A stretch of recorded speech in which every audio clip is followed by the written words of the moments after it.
Hey there, gang. Welcome back to Papa's Model Workshop. I'm Papa. This is my workshop. This thing did it again. It turned on by itself. I don't know. One of these days I'll figure out how to work this equipment. So anyway, this is going to be a Papa's Quick Hits video. And the very first thing I want to do is I want to thank everybody for sending in happy birthday wishes. I got so many people that sent me birthday wishes here on the channel, in the comment section, emails, on the Facebook side, private messages. So I really tried to respond to everybody and say thank you. And if I missed you by mistake, that's exactly what it was. It was not intentional. It was just an oversight. I think I got everybody, but if I missed one of you or something, I apologize, and I appreciate you taking the time to wish me a happy birthday. And if you'll remember, I was hoping I was going to get a tank for my birthday. So let me show you what I got, okay? Real quick, and then I'm going to show you what I want to present to you for this quick hits video, because I do have something I want to show you. So I got a 57 Del Rey wagon, and this is really cool for a couple of reasons. Number one, I really like these wagons a lot. And I did this wagon once before in an AMT kit. And, well, you know, the grandchildren are down here quite a bit. And, well, one of the grandchildren kind of got at this, and now it's really kind of in pieces. So I was anxious to redo this particular kit. And in this version, it will be a Revel kit. All right. So I'm real happy to have gotten that. The other one that I got was excuse me while I set this down. I was going to set this up a little bit nicer, but like I said, this kind of came on before I got to lay everything out. So I'm improvising here. But the other one I got was this 1950 pickup. All right. How cool is this? I love pickup trucks, and it's in orange and blue Mets colors. I don't know what color I will do this in. I don't always do the box art that, you know, comes on the kit. Sometimes I do, sometimes I don't. And then the grand prize that I got was my tank. I got the tank. Yay! No, I was really very excited to get this. I built armor and I built tanks, you know, my first go around in this hobby back in the 70s when I was a kid. Now I'm an old man. I'm 65. I'm technically a senior citizen now. Yeah, I'm the old guy on YouTube, but I was really very happy to get this. I think this is so cool. And you've seen all of the paints I have, and you know what? I have to go out and get more paints. I'm going to probably go into Willis Hobby in Mineola. They have the best selection of paint here on Long Island, in my opinion, anyway, because I don't have any military colors. Okay, all of my colors are like for cars and trucks and all that kind of thing. I don't have any military colors, so yeah, I'll have to make a run into Willis Hobbies and pick up some military paint. Okay, so listen, I'm going to show you what's going on with the Duesenberg, and I do have a specific thing that I do want to point out to you, okay? So hang on. Okay, so for those of you who maybe are tuning in for the very first time, this is the Duesenberg that I'm working on, all right? And I am doing this kit in ivory white. And down here on the fenders, I'm doing that in a purple red metallic. All right. So this is it. Monogram 1/24 scale. And here's the frame. Now, here's the thing I want to show you. All right. Can you see how this is laying here? Nice and flat. Got the engine on here, and it looks okay. You know, I have a number of people who write into me, and they have mentioned, you know, gee, I want to be able to build as good as you, and I want to be able to build, you know, where I'm not making mistakes. You never make mistakes and all of that.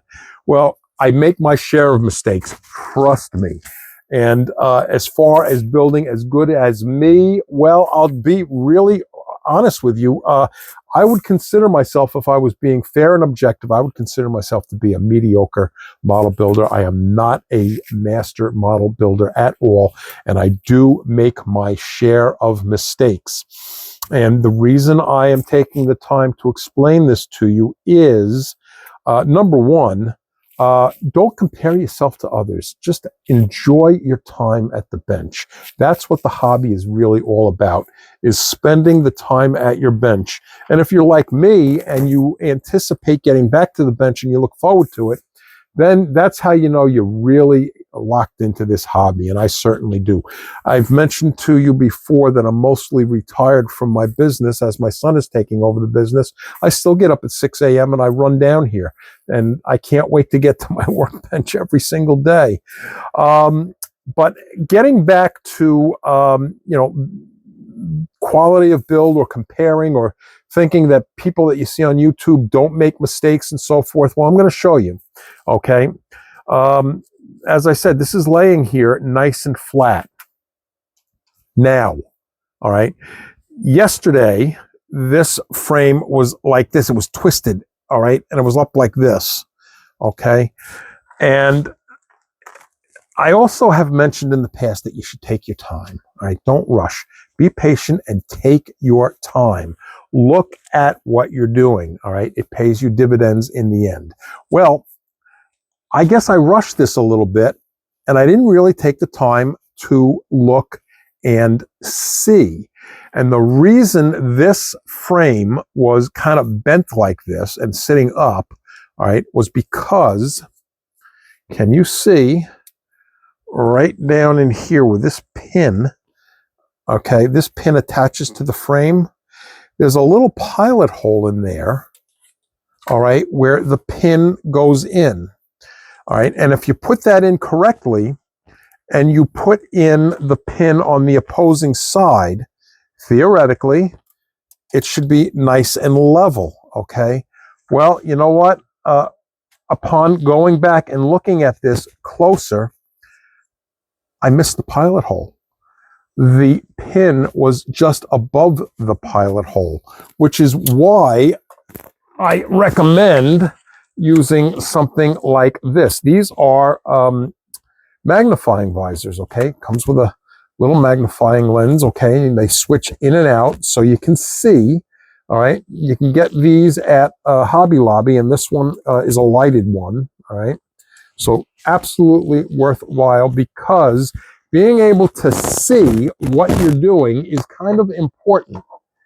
And a little spot like that, okay, I just simply missed it. And I put the peg in, and I missed the pilot hole.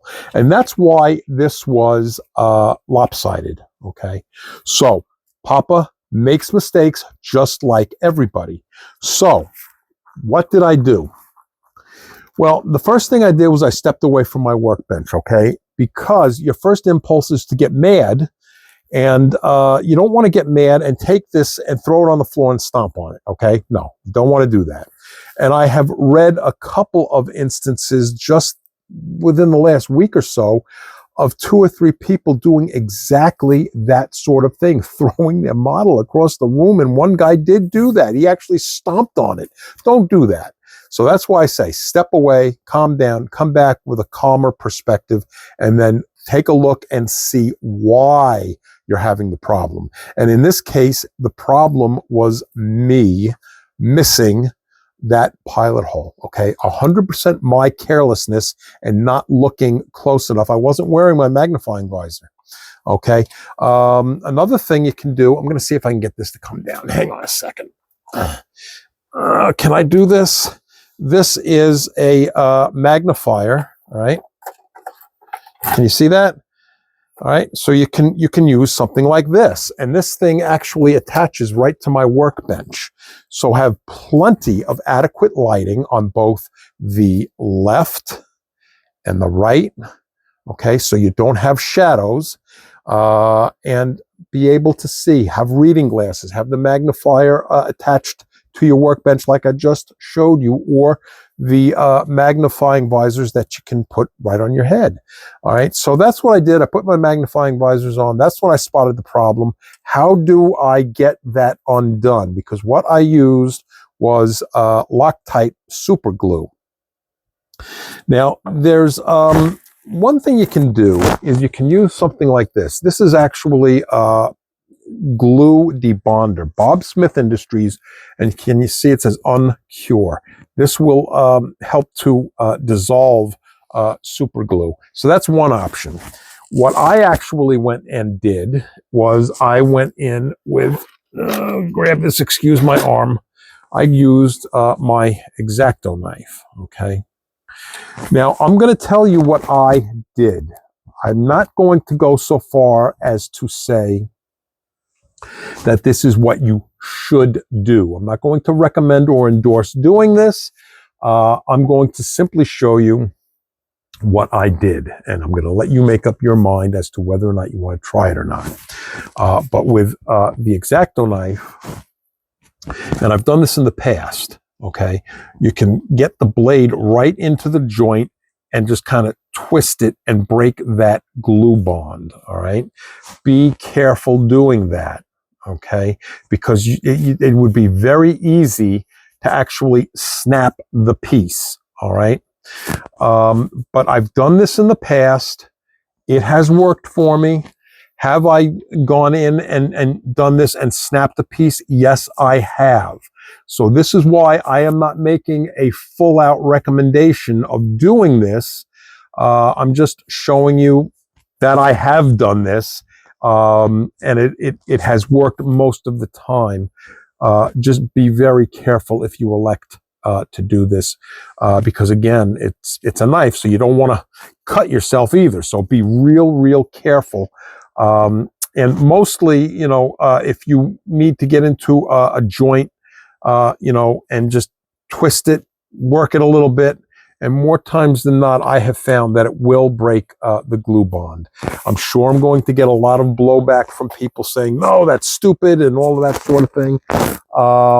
You know, if you don't want to try that, I understand. And, you know, as I said, I'm not going to go as far as making a full-on recommendation. I'm just saying that it is an option that I have employed in the past, and more times than not, it has worked for me. So I reapplied the glue, straightened this out, and now we're sitting here nice and level. And, you know, that really kind of illustrates the fact that, you know, boo-boos happen to all of us, even the master builders. Most people on YouTube, well, I'm not even going to say most people. I think boo-boos happen to all of us, whether you're on YouTube or not, and they certainly do happen to me. And that is the most important aspect of model building, is not to lose your mind and, you know, smash your model. Okay. I was watching one person on YouTube. I'm not going to mention who it was, but they took their model outside in the backyard. I guess it was the backyard. I don't know where it was, but he took the model outside and he set it on fire. He set the model on fire. So I was actually rather shocked by that. Don't do things like that, because, you know, more than anything else, okay, if you're a regular builder, a regular person in this hobby, what is invested in your model building is there's a love here. There really is. There's a nurturing and a love for what you're working on. And, you know, in that moment of exasperation where you want to smash it on the floor, or in the case of that one gentleman who set it on fire, you know, I think I've never done that before, thankfully, but I think there would be a great deal of remorse on your part after you got past that fit of anger. So, you know, that's why I say walk away. Don't do that, because there really is a love and a nurturing that goes into building these builds. So anyway, I think that's going to do it for this quick hits video. And of course, if you run into any questions or anything, you always have the free option of writing into me or sending me a message, and I will do my best to try to help you out. If I don't know the answer, I will steer you to somebody who does. All right, so this will do it for Papa's Quick Hits video number. What are we on now? Number 3 or 4? I don't know. You know, and while we're sitting here with this, let me show you something. Look at this. Look at how this came out. This is done with Kaleido gunmetal. I mean, does that look like actual metal or what? I love this. This gunmetal is outstanding. And this was all done with the Kaleido markers. This is done gunmetal with the markers. Excellent. Okay, so thanks again for tuning in. Please hit the subscribe button and give me a thumbs up. Or if you think that this whole thing that I told you about using the X-Acto knife is dumb, you can give me a thumbs down. Leave me a comment. Tell me, yeah, that sounds like it might be a good option. Or you can leave me a comment and say, Papa, you're a dunderhead. That's ridiculous. And I will see all of you in the next video.